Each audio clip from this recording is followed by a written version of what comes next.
Buenos días, hermanos, un feliz sábado para cada uno de ustedes. Que el Señor les bendiga. Antes de poder abrir la preciosa palabra de Dios, vamos a hacer una oración. Vamos a inclinar el rostro.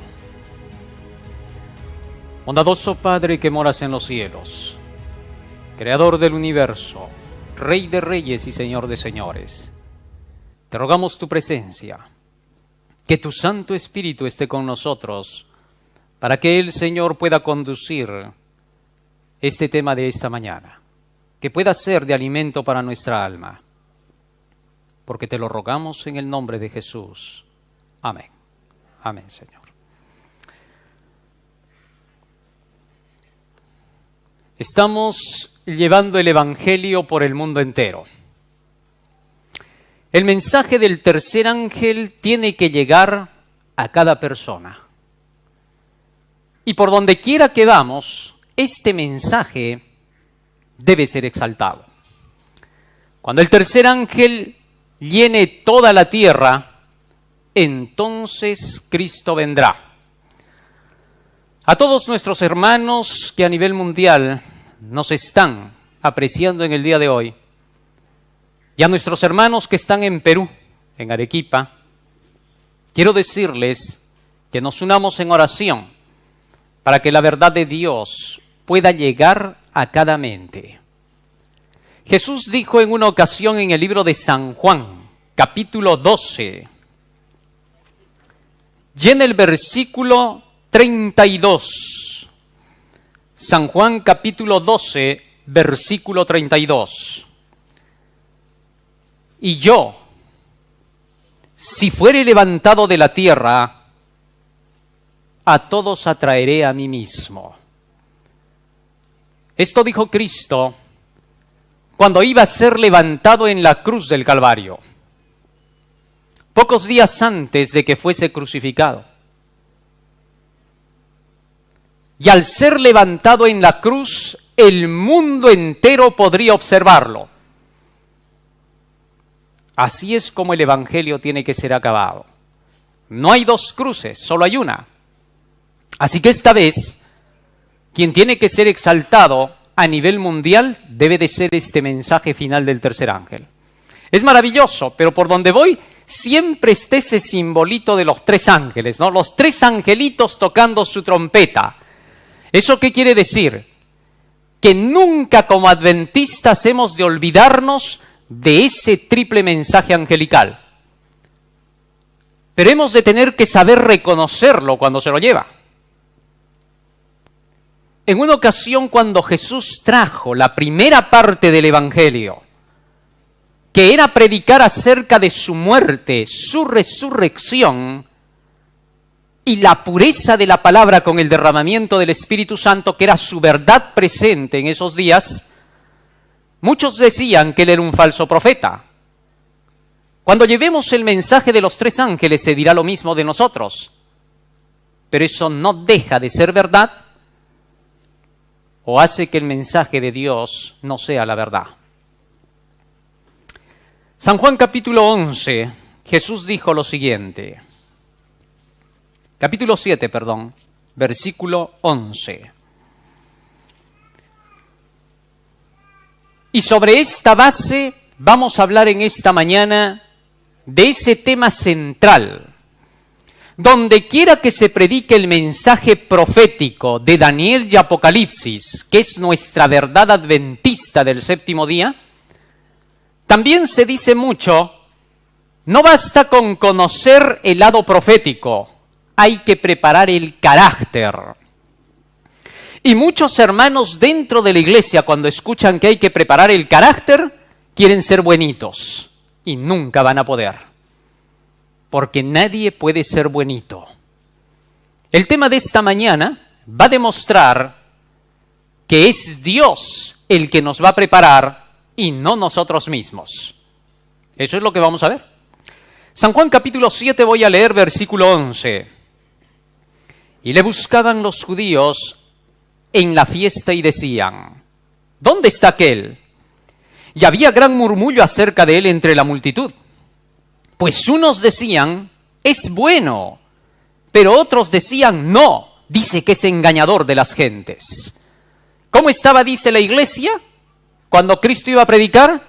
Dividida. Unos creían que Cristo iba a decir verdades y otros tenían miedo de que diga mentiras. ¿Y qué dijo Cristo? Versículo 13 sigue diciendo, pero ninguno hablaba abiertamente de él porque tenía miedo a los judíos.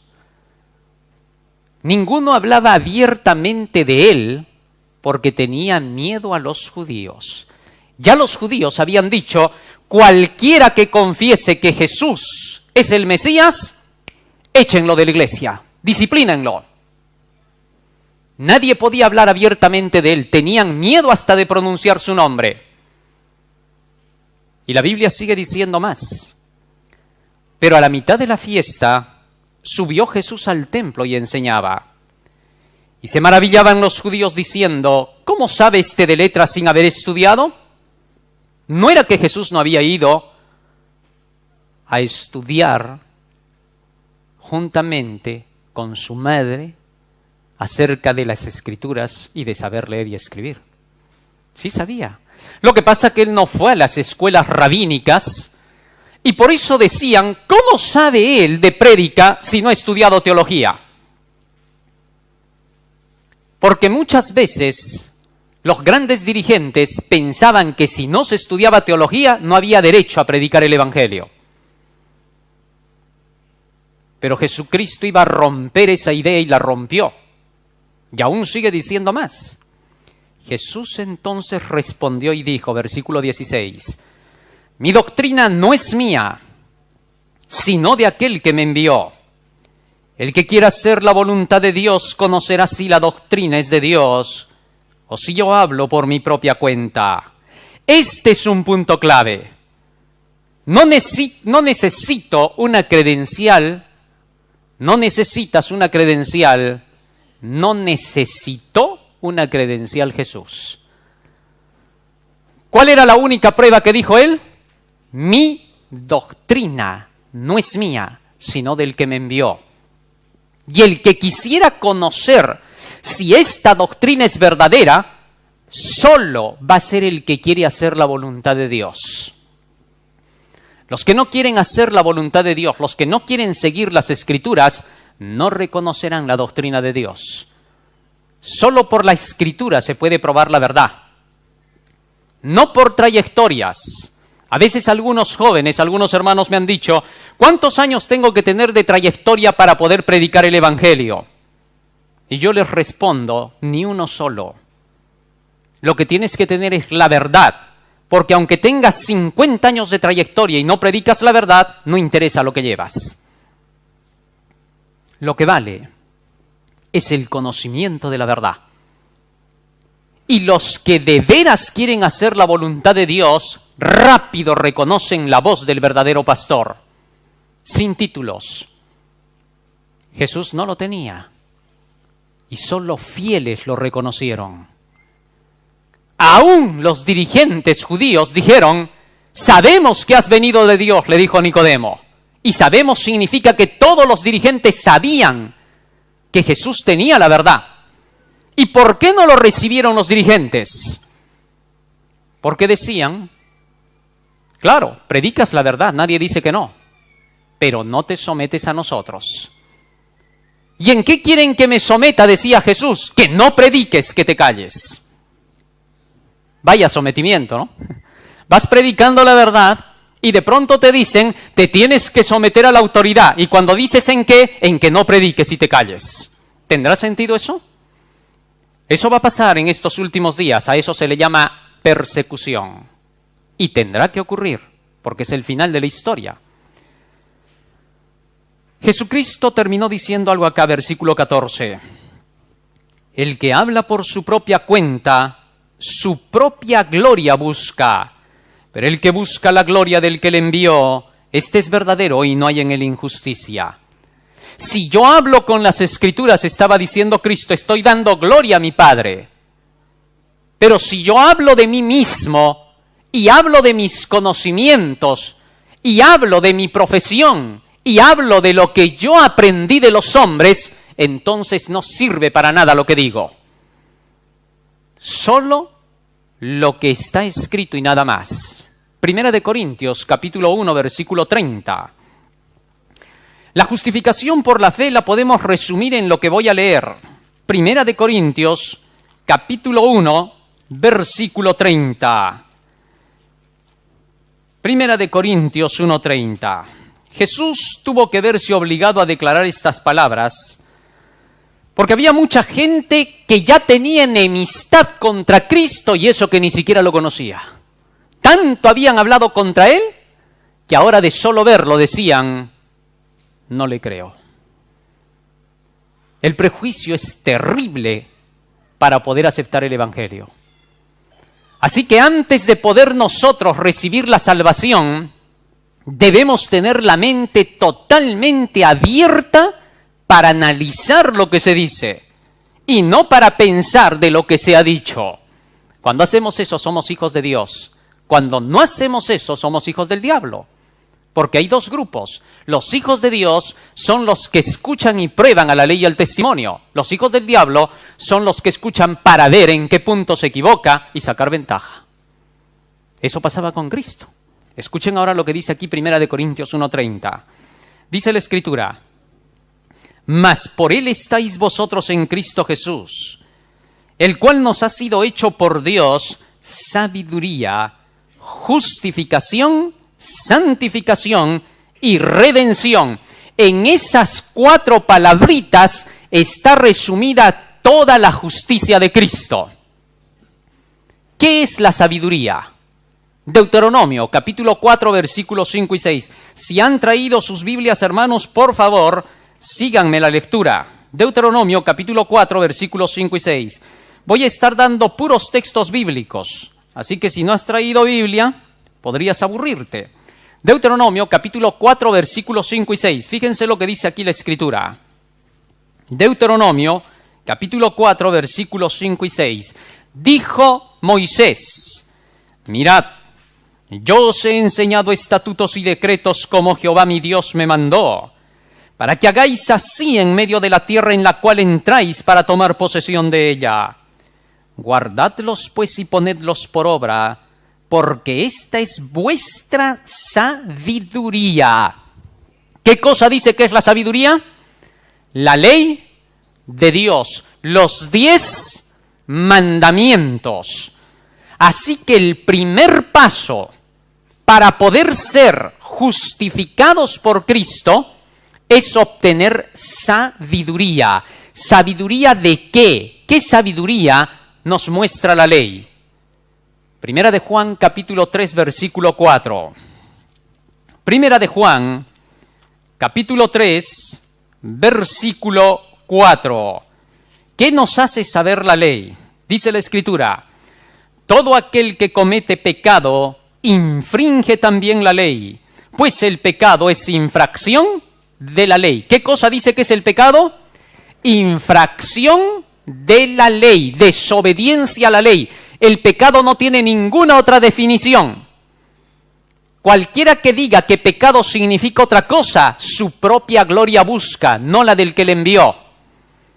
Cuando nosotros desobedecemos la ley, ¿qué cosa nos ocurre? Isaías, capítulo 59, versículo 2. Isaías, capítulo 59, versículo 2, dice la Escritura, pero vuestras iniquidades han hecho división entre vosotros y vuestro Dios, y vuestros pecados han hecho ocultar de vosotros su rostro para no oír. ¿Cómo dice el texto? Vuestras iniquidades, vuestros pecados han producido división entre vosotros y vuestro Dios. ¿Qué cosa es lo que nos separa de Dios? ¿Qué nos divide de Dios? El pecado. Pero no es al revés, ¿eh? No es que primero te separas y luego pecas, eso no existe. Tú pecas y el pecado te produce separación de Dios. Cuando Cristo estuvo en la cruz cargando todos los pecados del mundo, sintió la separación entre él y su Padre. Así que es el pecado, la transgresión de la ley, la que trae como consecuencia la separación con Dios. Ahora bien, cuando conozco la ley, ¿qué beneficio me da? Salmo 119, versículo 97 hasta el 100. Es por eso que debemos conocer la ley. Y la ley está explicada en toda la Biblia. No solamente son los 10 mandamientos, pues estos son la parte teórica. La Biblia está dividida en dos partes, la parte teórica y la parte práctica. La parte teórica son los 10 mandamientos. La parte práctica es toda la Biblia desde el Génesis al Apocalipsis. Hay muchos que quieren practicar la verdad. Y cuando quieren practicar la verdad, quieren sacar de su cabeza cómo obedecer el mandamiento. Pero si hacemos eso, estamos como los judíos legalistas. Porque cualquiera que intenta obedecer la ley por sus propios medios y esfuerzos no podrá. Pero si lo hace obedeciendo la Biblia, entonces Dios es el que está dando el poder de transformación. Santifícalos en tu verdad. Tu palabra es la verdad. Así que tenemos dos cosas en la Biblia. La ley, que es la parte teórica, el resumen del Evangelio, de toda la Biblia. Y tenemos el Evangelio, que es toda la palabra desarrollando la ley. Los que leen la Biblia y hacen lo que dice el libro, ya están practicando. No necesitan hacer más de eso. Salmo 119, versículo 97 al 100 dice, Salmo 119, 97 al 100. Oh, cuánto amo yo tu ley. Todo el día es ella mi meditación. Me has hecho más sabio que mis enemigos con tus mandamientos, porque siempre están conmigo. Más que todos mis enseñadores he entendido, porque tus testimonios son mi meditación. Más que los viejos he entendido, porque he guardado tus mandamientos. ¿Más que quién dice he entendido?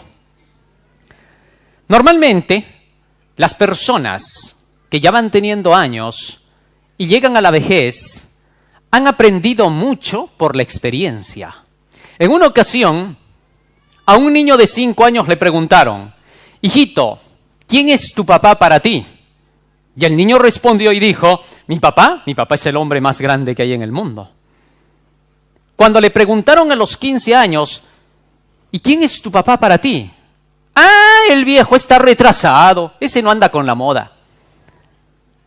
Cuando llegó a los 25 años le dijeron, ¿y quién es tu papá para ti? ¿Mi papá? Bueno, me trajo al mundo, pero es un ignorante. Él no entiende nada de esta vida. Él está en otras, es un antiguo. Cuando llegó a los 35 años, ¿quién es tu papá para ti? Bueno, mi papá sabía algo, ¿eh? No puedo decir que no, pero en lo demás no sabía nada. Cuando le preguntaron a los 45, ¿quién es tu papá? Ah, mi padre tenía buen conocimiento, pero siempre tenía sus errores, sus imperfecciones como cualquiera. Cuando llegó a los 55, ¿quién es tu padre? Mi padre, el hombre más sabio de la tierra. ¿Por qué cambió? Sencillo, porque a medida que él fue viviendo, se dio cuenta que su padre cuando decía no, no era porque no estaba a la moda, era por inteligente. Pero eso no es nada. Fíjense lo que dice acá. Me has hecho más sabio que los mismos viejos con tus mandamientos. ¿Cuántos años tenía Jesús cuando estuvo conversando con los que pasaban de 60 en el Sanedrín? Me has hecho más sabio que todos los viejos. ¿Sabes? La sabiduría no está en el mundo, no está en el colegio, no está en la universidad. La sabiduría solo está en la Biblia. En una conversación que tuvieron, varios psicólogos dijeron así, hemos llegado a la conclusión de que sabiduría no es sacar 20. Y entonces, saber discernir entre el bien y el mal. Si no sabes eso, puedes sacar 20, pero si después de los 20 y después de la universidad te dedicas a tomar, no eres inteligente, aunque tengas 20. No eres sabio. Así que la sabiduría es saber discernir entre lo bueno y lo malo. Y la ley de Dios es la única que te puede llevar a eso. Salmo 19:7. ¿Para qué sirve la ley? Salmo 19:7. ¿Qué gana la ley mostrándome a mí el pecado y haciéndome conocer que soy un transgresor de ella? Porque no hay nadie en la tierra que pueda decir, yo he guardado toda la ley. O hay alguien en esta mañana que se atreva a decir, hermano, disculpe, yo soy santo. ¿Alguien se atrevería a decir eso? Nadie, porque el que lo haga acaba de ser un pecador por mentiroso. Así que entonces, ¿para qué sirve la ley? ¿En qué me va a ayudar? Salmo 19:7 dice la Escritura. Salmo 19:7. La ley de Jehová es perfecta, que convierte el alma. ¿Para qué sirve, dice la ley? Para convertir el alma. ¿Cómo la convierte? ¿Sabes que tú te conviertes cuando algo te demuestra que tú estás equivocado? 2 más 2. ¿Cuánto es? 5. ¿No es 5? ¿Cómo sabes? 2 más 2 son 4. Cuando te demuestran que 2 más 2 es 4, recién tú te conviertes. Tú puedes decir, es 5 para mí. Momentito, te voy a demostrar. Mira, acá hay 4 palitos. Voy a separarlos. 1, 2, 1, 2. Los vuelvo a juntar. ¿Cuánto hay? ¿Te das cuenta? Y cuando alguien te convenció así, ¿sabes qué dices? Ah, es 4. La conversión significa estar convencido de la verdad. Si tú no has escuchado la verdad, ¿a qué cosa te piensas convertir? Hay mucha gente que sale diciendo, arrepiéntanse, vuelvan al Señor, cambien sus vidas, dejen sus pecados, dejen sus maldades. Y la pobre gente, después de escuchar, quiere cambiar y nunca puede. Cada día es peor. ¿Sabes por qué es eso? Porque jamás se le tiene que decir hacia la gente las cosas. Para predicar el Evangelio hay que dar primero conocimiento. A ver, pidámosle a un niño de 3 años que salga aquí y que nos enseñe matemáticas. ¿Podrá? Porque no puedes dar lo que no tienes. Antes de dar, primero tienes que recibir. ¿De gracia recibisteis? Dad de gracia. Ahora bien, como la ley convierte el alma, me muestra el pecado, Romanos 4:15 dice que la ley debe llegar a convencer al hombre mostrándole algo sumamente fuerte y en lo que Satanás ataca fuertemente. Romanos capítulo 4, versículo 15 dice la Escritura. Romanos 4:15. Porque la ley produce ira, pero donde no hay ley tampoco hay transgresión. ¿Qué cosa dice que produce la ley? La ira de Dios. Cuando hay desobediencia a la ley, ¿cuál es el resultado? La paga del pecado es muerte. Así que cuando se presenta la ley como debe de ser, debe estar acompañada con la profecía. Si tú no presentas la profecía en relación con la ley, no has presentado nada. La ley sin penalidad es una ley sin fuerza. Alguien pasaba por la calle y vio el letrero, prohibido botar basura. Sacó su bolsa y empezó a botar todo. No hizo caso.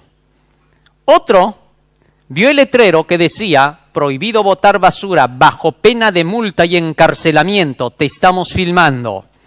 Llegó, agarró su bolsa y se la volvió a llevar. ¿Qué marca la diferencia? Una ley sin penalidad no tiene fuerza. Muchos temen a la profecía. Dicen, no, la profecía produce miedo, asusta a la gente, no hay que predicarla. ¿Así?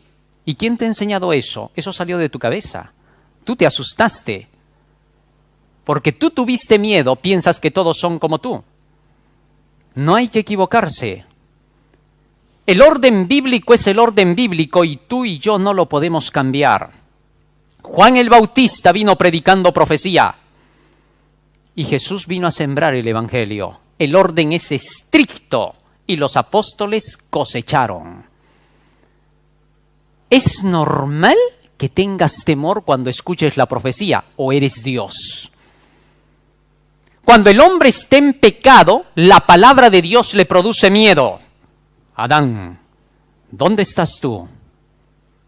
Tuve miedo y me escondí porque estaba desnudo. Oiga, cuando Dios venía todos los días al jardín del Edén, Adán y Eva salían contentos. ¡Señor, has venido! Pero ese día no quisieron salir. ¿Por qué? porque sabían que habían pecado. Cuando el hombre se cree justo, cuando el hombre piensa que es un santo, que no tiene pecado, ¿sabe qué dice? A mí no me van a predicar profecía. ¿Por qué? No me van a asustar, no es por miedo que yo voy a Dios por amor. Ni siquiera entienden lo que dicen. No conocen lo que dice la Escritura y solo razonan de acuerdo con sus emociones. El hacer eso es perdición. ¿Qué le pasó a Adán en el momento en que tuvo miedo? ¿Corrió a los pies de Cristo y le dijo, Señor, perdóname, ¿he hecho mal? No, tuvo miedo y escapó. ¿Y qué cosa trajo? Desgracia para todos. Si hacemos lo mismo cuando escuchamos la profecía y decimos, tengo miedo, no quiero que me prediquen más, hacemos lo que Adán hizo, perdición. ¿Sabes que cuando tienes temor al escuchar la profecía es porque el Espíritu ha quebrantado tu corazón? ¿Y ahora tienes que ir humilde a los pies de Cristo? Con orgullo Dios no te recibe, no te equivoques. Oiga, si hay personas que son orgullosas, piensan de que Dios las va a recibir así. Creen que porque tienen dinero, que Dios se les postre a los pies. Creen que porque tienen una profesión, que Dios se les postre a los pies. Creen que porque la gente los adula, que Dios se le postre a los pies. No, tú cuando entras a la iglesia, hasta la puerta eres tú. De la puerta para aquí adentro solo eres un corazón caminando. No eres más. Porque dentro de la casa del Señor, tú solo eres uno más del montón. Para vida eterna. Acá solo vienes a buscar la salvación. Cuando vuelves a salir, los que te siguen, que te digan Señor, que te digan Señora. Pero acá en la iglesia eres hermano, hermana. Pues todos son hijos de Dios. Los que conocen la ley de verdad son así. Los que no aman la ley se aman a sí mismos. No van al cielo. Todos nosotros debemos aprender que al final de cuentas es Dios quien tiene la razón. La ley y la profecía convencen. Y una vez que pasa eso, ¿qué viene? Gálatas, capítulo 3, versículo 24. Fíjense lo que dice allí. Gálatas, capítulo 3, versículo 24. Cuando Jesús estaba predicando en el templo, algunos de los ancianos dijeron así: ¿y quién se cree? ¿Un niño nos va a venir a enseñar a nosotros? ¿Alguien que ni experiencia tiene nos va a enseñar a nosotros? Oiga, hay gente que mide por la persona. ¿Te acuerdas tú quién evangelizó a Balaam cuando estaba yendo a maldecir al pueblo de Dios? Una burra. Una burra lo evangelizó. Venga por quien venga la verdad, hay que postrarse ante ella, porque es la verdad. No interesa por quien venga. Así nos digan mal de esa persona, debemos oír, porque si trae verdad es vida eterna. Cuando Jesús vino hace 2000 años, hay muchas personas que dicen así: yo lo hubiera recibido a Jesús, te aseguro que yo no hacía lo que los judíos han hecho. Discúlpame, pero a Jesús tú lo hubieras visto como un simple campesino que venía de viaje, empolvado, y lo hubieras mirado de pies a cabeza y hubieras dicho, ¿él es Jesús? Y Jesús te hubiera dicho, tu hipocresía no te deja ver. Porque la verdad está por encima de cualquier cosa. La verdad domina. Gálatas 3:24 dice, Gálatas 3:24, dice la Escritura, de manera que la ley ha sido nuestro ayo para llevarnos a Cristo a fin de que fuésemos, ¿qué cosa? O sea que sin ley nunca llegas a Cristo. Toda religión que dice que la ley ha sido crucificada no tiene a Cristo. ¿Por qué? Porque no tiene quien lo lleve a Cristo. Por más sincero que sea, la sinceridad no te salva. Muchos dicen, pero yo soy sincero en lo que creo. Sí, pero sinceramente te perderás eternamente. Porque la sinceridad no salva a nadie. Pero cuando la sinceridad está unida con la verdad, recién vale. Por allá se dice a la vida, por este lado se dice a la muerte. Si voy sinceramente por el camino de la muerte, ¿dónde llego? ¿A la vida? Jamás. Así que para llegar a la vida eterna, Tengo que seguir la verdad y nada más que la verdad. Y donde no hay ley, no hay verdad. Salmo 119, versículo 142. Salmo 119, versículo 142. Dice la Escritura: tu justicia es justicia eterna y tu ley es la verdad. ¿Qué cosa dice que es la verdad? La ley de Dios. Así que entonces la ley es el primer paso para poder ser justificados por la fe. Cuando la ley te ha convencido de pecado, para que tú seas justificado, tienes que entender que ese pecado se tiene que abandonar. Si no decides, si no renuncias a eso que la ley te dijo que era pecado, tú no puedes ser justificado. ¿Qué significa la palabra justificar? ¿Salvar?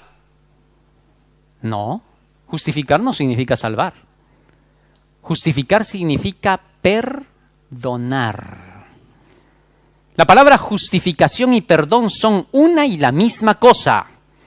Hay religiones que dicen: yo solo soy salvado por fe y nada más, porque dice justificados por la fe. Dice justificados por la fe.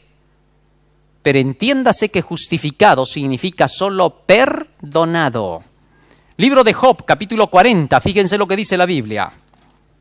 Job, capítulo 40. Hay algo que no nos deja hacer cambios en nuestra vida. ¿Y saben qué cosa es? El no entender los significados de los términos bíblicos. Alguien dice: yo cuando leo la Biblia tengo mi diccionario al lado. Queme el diccionario y agarra la Biblia. Porque el diccionario no te va a dar las respuestas. La Biblia y solo la Biblia es intérprete de sí misma. El apóstol Pedro es claro: la Biblia se interpreta sola. Así que cuando quieras saber los significados de la Biblia, asegúrate de que estás entendiendo. El que lee, entienda. Cuando tú no entiendes los significados, lo echas a perder. Fíjate, los griegos dicen que el amor es un sentimiento. Ágape filius eros. La Biblia dice que el amor no es un sentimiento, ni existe ágape filius ni eros. Eso lo dice la teología, porque la teología tiene base griega. Pero la Biblia no. La Biblia dice que solo una cosa es el amor: el cumplimiento de la ley. Y nada más. Otra cosa no es amor en todo el universo. De tal manera que si creemos que el amor es un sentimiento, jamás cambiamos. Cada día nos volvemos peores y todavía llevamos el nombre de cristianos. Y los que son sentimentales son los más criticones en la iglesia. Dicen que aman a Cristo, dicen que aman la ley, pero están mirando los errores ajenos. No queremos eso en la iglesia adventista. En el pueblo adventista, desde que comenzó en 1844, se enseña que el amor solo es una cosa: el cumplimiento de la ley. Si alguien te dice legalista, ríete, porque legalista es aquel que conoce la ley y no la quiere obedecer, como los judíos. ¿Ustedes creen que los judíos obedecían la ley? ¿Que eran estrictos? ¿Hay algún texto que diga eso? San Juan capítulo 7, versículo 19. Antes de leer Job, no me lo pierdan. San Juan 7, 19. Fíjense lo que dice allí. San Juan capítulo 7, versículo 19. Dijo el Salvador: ¿no os dio Moisés la ley y ninguno de vosotros cumple la ley? ¿Por qué procuráis matarme? ¿Cómo dijo Jesús? ¿No os dio Moisés la ley? Y ninguno de vosotros, les dijo a los judíos, cumple la ley. Y ahí estaban incluidos desde sacerdotes hasta el último. ¿Por qué procuráis entonces matarme?, dijo él. Sencillo. Era obvio que Jesucristo conocía los corazones y los leía. Interesante. Regresemos a Job. Vamos al capítulo 40. Job capítulo 40. Versículo 8. Para los que tengan la versión del año 1500, es el versículo 3. Hoy no voy a explicar por qué los versículos están así. En otro tema lo vamos a hacer. Job capítulo 40, versículo 8, para los que tienen la versión de 1909. Dice: ¿invalidarás tú también mi juicio?, le dijo Dios a Job. ¿Me vas a condenar a mí para justificarte tú? La justificación es lo opuesto de la conde. Así que la justificación es absolución, perdón. Y para poder pedir el perdón de nuestros pecados, solo tenemos que saber en qué hemos pecado. Se perdona solo al que hace mal, no al que hace bien. O tú perdonas al que hace bien. ¿De qué lo vas a perdonar si lo ha hecho bien? Solo se perdona al malo. Y como todos hemos pecado, todos necesitamos perdón. Romanos capítulo 3, versículo 24 y 25. Romanos capítulo 3, versículo 24 y 25. Dice la Escritura: siendo justificados gratuitamente por su gracia, mediante la redención que es en Cristo Jesús, a quien Dios puso como propiciación por medio de la fe en su sangre, para manifestar su justicia a causa de haber pasado por alto en su paciencia los pecados que... Para eso es la justificación. ¿Cuánto te cuesta para ser justificado, dice acá? 0 centavos. No te cuesta nada. Tú eres justificado porque Cristo murió en la cruz y cargó con todos tus... Y hasta ese momento Jesús te pone en armonía con la ley. Cuando eres perdonado, eres puesto en armonía con la ley. Para que el hombre sea salvo, ¿qué necesita? San Lucas capítulo 10, versículo 25 y 26. San Lucas capítulo 10, versículo 25 y 26. Dice la Escritura: y he aquí un intérprete de la ley se levantó y dijo para probarle: Maestro, ¿haciendo qué cosa voy a heredar la vida eterna? Y Jesús le dijo: ¿qué está escrito en la ley? ¿Cómo lees?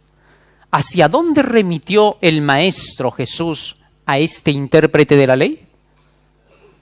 ¿Quieres salvarte? Sí, ¿qué está escrito en la ley? ¿Cómo lees? Ya, anda, haz eso. Cumple con eso. Al joven rico le dijo: si quieres entrar en la vida, guarda ¿qué? La única condición desde el jardín del Edén hasta el fin del tiempo de gracia para poder salvarse es guardar la ley. No hay otra condición. Pero para guardar la ley, el primer paso es que te pongan en armonía con ella, porque desde que todos hemos nacido, todos hemos ¿qué? No hay nadie que no haya pecado, por cuanto todos han pecado y están destituidos de la gloria de Dios. Antes de que puedas estudiar medicina en la universidad, ¿qué tienes que hacer? Ingresar. Porque antes de empezar el estudio de medicina, solo eres ignorante en medicina. Así también, antes de empezar el camino de la salvación y de la vida, primero tenemos que pedir el perdón de nuestros pecados. Y como nada bueno hemos hecho hasta allí, solo pedimos perdón. Pero eso ya es obedecer un mandamiento. ¿Por qué? Porque el texto bíblico dice que si hemos pecado, ¿qué tenemos que hacer? Confesar. Así que cuando obedeces ese mandamiento de confesar tu pecado, has empezado a caminar por la vida eterna. El solo hecho de creer en Cristo ya es una obra. A Cristo le dijeron: ¿qué obra tenemos que hacer para salvarnos? Y Cristo dijo: que crean. Porque el creer ya es obrar. La fe y la obra siempre están unidas, nunca están separadas. Trabajan juntas. Pero una vez que soy perdonado de mis pecados, ¡oh sí! Por la gracia de Cristo ya estoy salvado, no tengo más nada que hacer.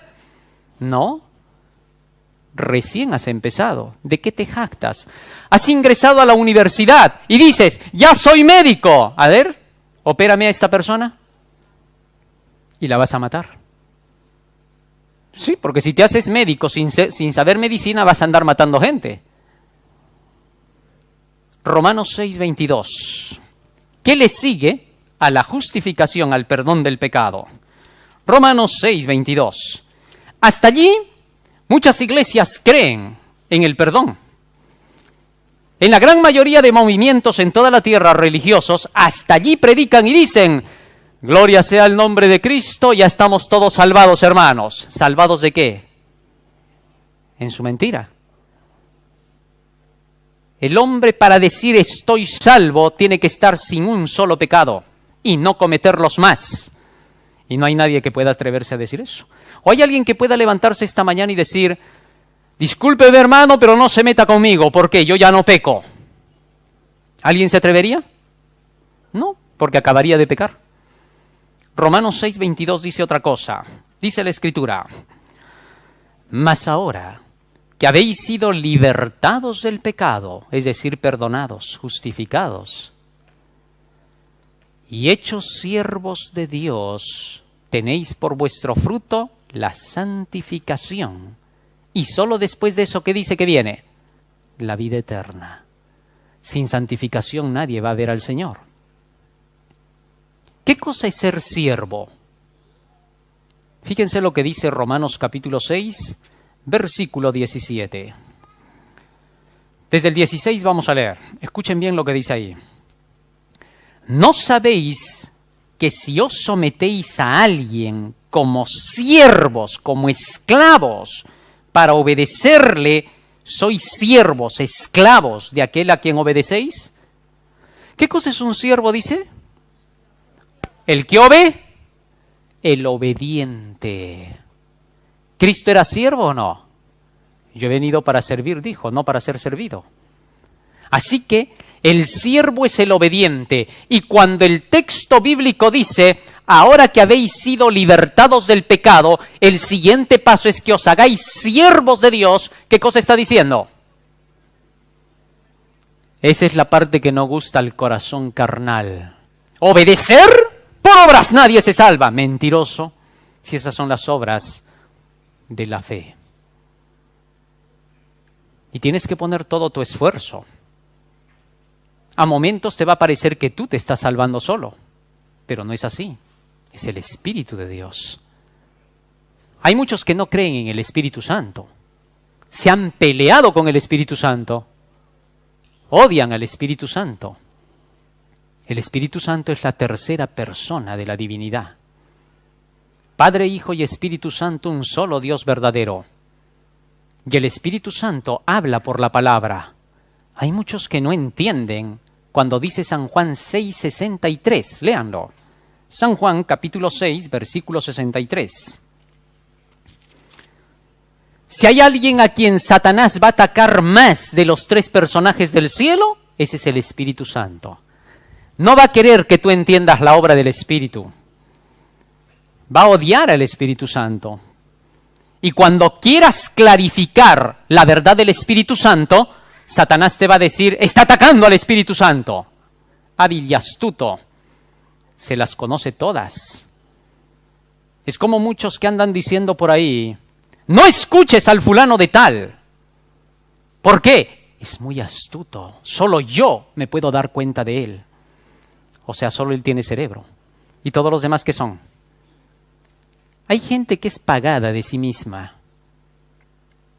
No le creas al que habla eso. Crea al que te muestra la verdad. San Juan capítulo 6, versículo 63 dice la Escritura.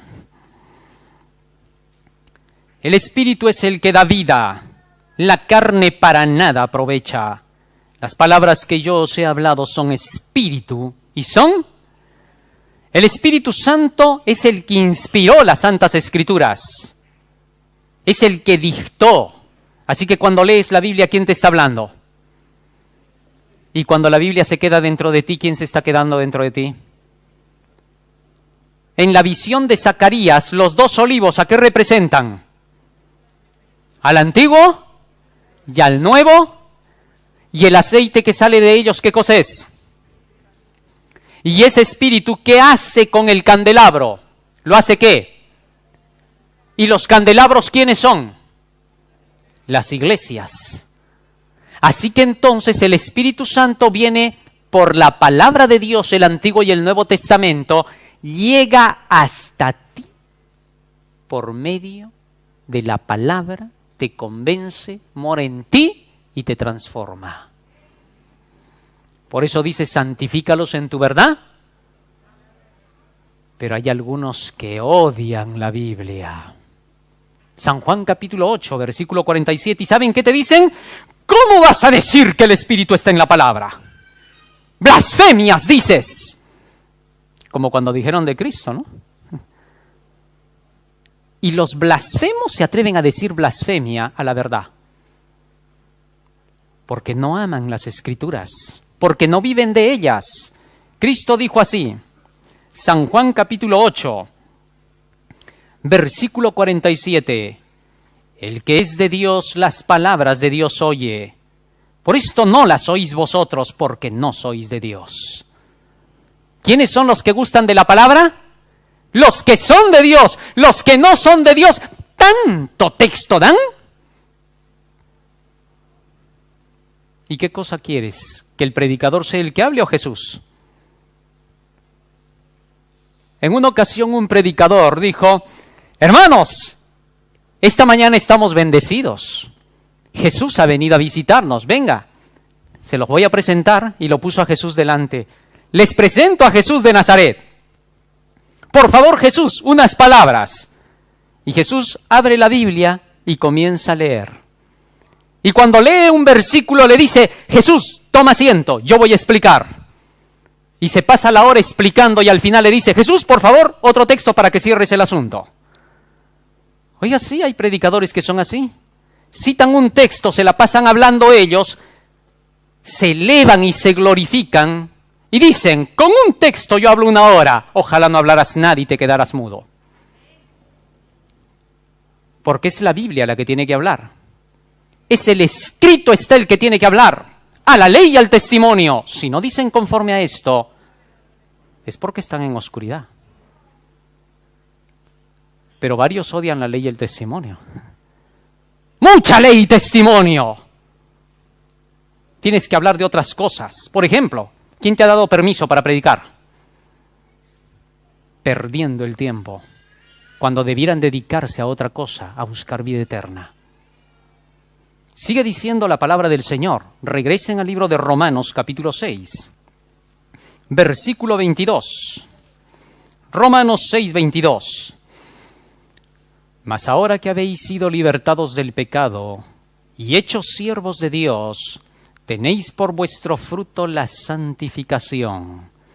¿Cuándo viene, dice, el fruto de la santificación? Cuando te haces siervo de Dios. Hay algunos que quieren la santificación como fruto sin servir. No quieren obedecer la ley, pero quieren que de por sí les salga la santidad. Y todavía dicen, tú solo cree en Cristo y los frutos salen de por sí. ¿Quién te ha hecho creer esa mentira? Ni tú que dices eso lo haces. Eso decían los fariseos. Y Cristo les dijo, haced como ellos dicen, pero no, porque dicen, pero no hacen. El fruto solamente sale cuando sirves. ¿Y cómo voy a servir? Tú no puedes. Antes de servir, primero tienes que tener el poder de servir adentro. Tú no puedes ser mejor por fuera de lo que eres por dentro. De la abundancia del corazón. Así que primero tienes que hacer el cambio adentro. ¿Y cómo le hago? Solo hay una forma. Salmo 119, versículo 9 y 11. Porque si tú no tienes esto que voy a leer, no tienes nada para cambiar.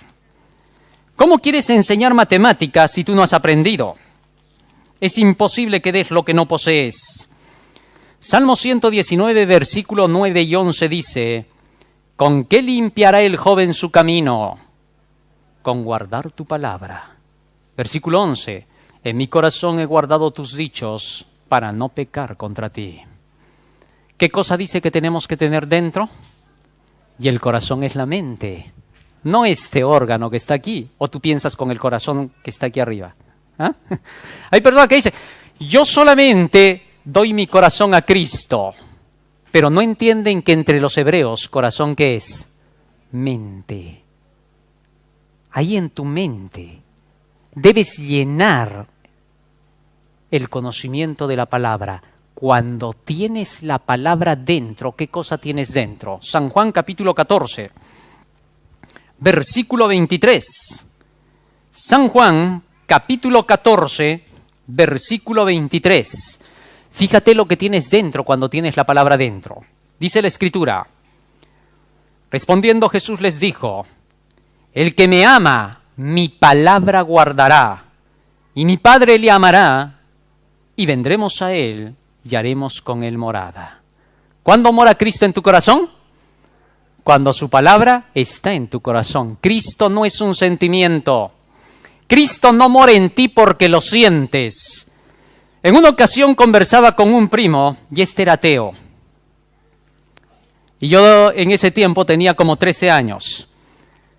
Y a mí me habían enseñado algo en la iglesia que yo repetía. Yo repetía como loro entonces. Y entonces mi primo me dice: ¿tú crees en Dios? Claro, le dije yo.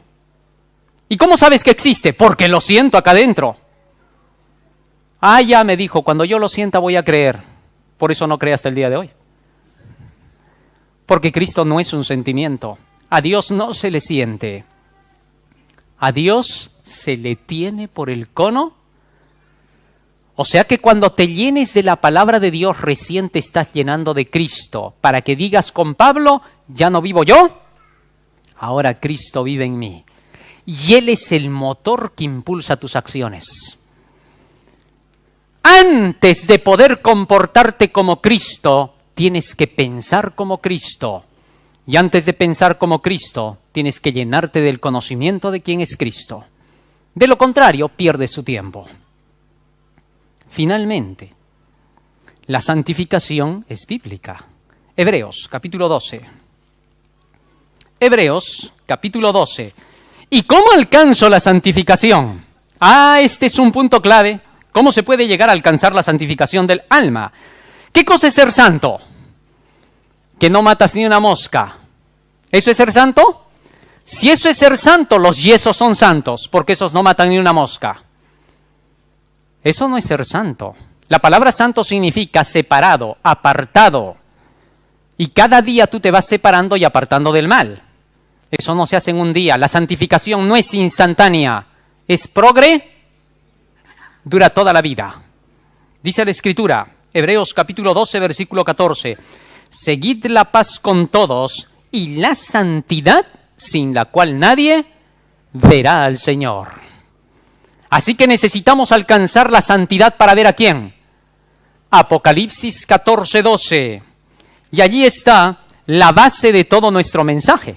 Apocalipsis capítulo 14, versículo 12 dice: aquí está la paciencia de los santos. Aquí están los que guardan los mandamientos de Dios y tienen la fe de Jesús. Para poder ser santos necesitamos obedecer todos los mandamientos de Dios. Y por eso se dice que la santificación es ¿qué? Progresiva. Y los hijos de Dios van por ese camino de santificación. Estamos en el camino de la salvación, pero nadie puede decir que está salvo. Un hombre está cerca del barco, pero un tiburón viene detrás. Y cuando está a 1 metro, el tiburón lo coge y se lo come. Estaba casi salvo, pero totalmente perdido. Estar casi salvo es estar totalmente perdido. Así que lo que necesitamos es llegar a obedecer todo eso. Pero ¿y cómo hago para obedecer todo eso? Deuteronomio, capítulo 29, versículo 29. Fíjense lo que dice la Escritura. Deuteronomio 29, 29. ¿Cuántas personas hay que intentan obedecer la ley de Dios? Quieren hacerlo, pero no conocen el secretito que es el más simple de todos. Dice la Escritura: las cosas secretas pertenecen a Jehová nuestro Dios, pero las reveladas, es decir, toda la Biblia, son para nosotros y para nuestros hijos para siempre. ¿Para qué? Para que cumplamos, ¿qué dice? O sea que si quieres cumplir la ley, ¿Qué necesitas? Estudiar la Biblia todos los días. Cuando estudias la Biblia todos los días, ese libro te va santificando porque tú ni siquiera puedes santificarte. Ese libro te va impartiendo la justicia de Cristo para poder alcanzar la santidad. Hay hermanos que dicen, hermano, yo he hecho mi año bíblico. Ah, muy bien. ¿Cuántos años tienes en la iglesia? Yo tengo 40 años en la iglesia, hermano. Y entonces, les pregunto yo, ¿a eso quiere decir que has hecho 40 veces el año bíblico? Claro, porque si es año bíblico, no es una vez en tu vida. Es año bíblico, cada año. Si tú cumples así, Dios se encarga de santificarte. Primera de Juan 2:1. Fíjate cómo la santificación está al alcance de todos. Primera de Juan, capítulo 2, versículo 1. Dice la Escritura, hijitos míos, estas cosas os escribo para que no pequéis. Y si alguno hubiere pecado, abogado tenemos para con el Padre a Jesucristo, el justo. Fíjense, esto es la santificación. Estas cosas os escribo para que no pequéis, todo lo que está en la Biblia. Y si mientras estás estudiando la Biblia, llegaras a cometer un error, ni siquiera te desesperes. Porque hay algunos que dicen, o sea que ahora que has iniciado la santificación, ya no tienes que cometer ni un solo error. Y a veces te están buscando el mínimo error. Tú que hablas de defender la ley y de pronto están mirando para ver si hasta respiras mal. No les hagas caso, la hipocresía no vale. Tú sigue obedeciendo y si tropiezas, levántate. Un hombre se compró una bicicleta. Se puso a manejar el primer día y se cayó. ¿Acaso por eso fue y botó la bicicleta? Se volvió a levantar, volvió a empezar a manejar y al final del día, arañado y rasguñado, pero sabía manejar la bicicleta. Lucha hasta que puedas obedecer. Olvídate de lo que Satanás te diga y lo que los demás te digan. ¿Qué te importa? Tú vives para Cristo, Cristo vive para ti. Tus errores con Cristo y tus victorias con Cristo. Y cuando Cristo vuelva, habremos formado un carácter semejante al de Cristo. Dios nos bendiga en esta mañana. Es mi deseo y oración. Amén. Sin duda, Jesús quiere salvarnos hoy. Voy a leer un texto con el cual vamos a hacer un llamado. Apocalipsis 3:20 dice, he aquí yo estoy a la puerta y llamo. Si alguno oye mi voz, que es su palabra, y abre la puerta, la mente, corazón, entraré a él y cenaré con él y él conmigo. La cena de Cristo es su palabra. Los que abren su mente a la palabra de Dios están abriendo su mente al alimento de Dios. ¿Tú quieres cenar con Cristo? Dilo de verdad. ¿Vas a leer la Biblia todos los días? ¿Vas a empezar con Daniel y Apocalipsis? Si haces eso, tu oración va a subir hoy día. Si no haces eso, por gusto oras. Vamos a ponernos de rodillas y le vamos a pedir a Jesús que nos ayude.